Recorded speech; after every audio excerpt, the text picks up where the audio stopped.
சுவாமி விவேகானந்தரின் பொன்மொழிகள். நமக்கு இது அழுவதற்கான நேரம் அல்ல. ஆனந்த கண்ணீர் கூட இப்போது கூடாது.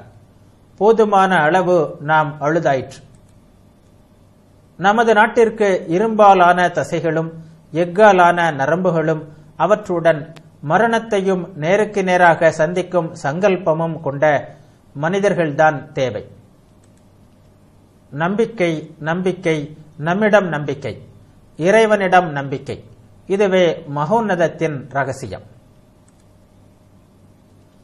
அனைத்து தெய்வங்களிடமும் நம்பிக்கை வைத்து அதே வேளையில் உங்களிடமுள்ள எல்லையற்ற சக்தியின் மேல் உங்களுக்கு நம்பிக்கை இல்லாவிட்டால் உங்களுக்கு கதி மோட்சம் இல்லை. ஆரம்ப காலத்தில் உலகம் முழுவதிலும் பிராமணர்கள் மட்டுமே இருந்தார்கள். அவர்கள் இழிவடைய ஆரம்பித்த பின்னரே பல்வேறு ஜாதிகளாக பிரிந்தார்கள் என்று மகாபாரதத்தில் படிக்கிறோம். நாம் ஒவ்வொருவரும் ஆன்மீகத்தை நாட வேண்டும். வேதாந்த மதத்தின் நியதிகளை கடைபிடிக்க வேண்டும். லட்சிய பிராமணர்களாக வேண்டும். நாட்டுப்பற்று உடையவர்களாக இருங்கள். கடந்த காலத்தில் இவ்வளவு மகத்தான காரியங்களை செய்த இந்த இனத்தை நேசியுங்கள். ஒரு கண்டன சொல் கூட வேண்டாம். உதடுகளை மூடிக்கொள்ளுங்கள். உங்கள் உள்ளங்கள் திறக்கட்டும். இந்த நாட்டின் மற்றும் உலகம் முழுவதன் நற்கதிக்காக பாடுபடுங்கள். ஒவ்வொரு ஆன்மாவிலும் மறைந்துள்ள தெய்வீகத்தை விழித்தள செய்யுங்கள். இதன் பிறகு நீங்கள் ஒரு மகத்தான லட்சியத்திற்காக வாழ்ந்தீர்கள் என்ற மன நிறைவோடு இறந்து போகலாம்.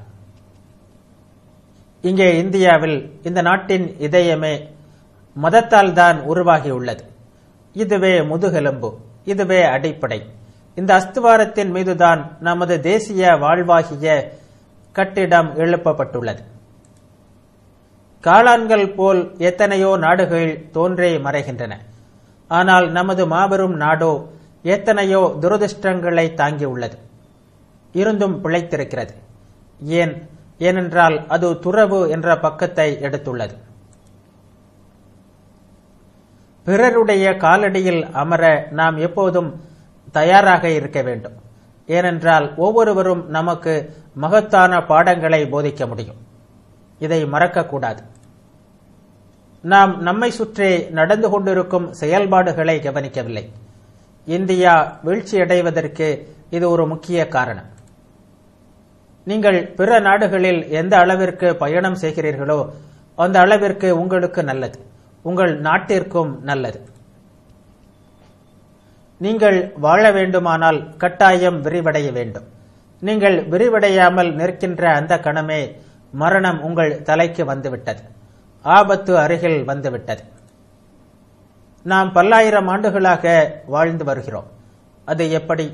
நாம் வெளி உலகத்திற்கு எப்போதும் கொடுத்து கொண்டிருக்கிறோம். மதம், தத்துவம், ஞானம், ஆன்மீகம் இவையே உலகிற்கு இந்தியா வழங்கும் கொடை.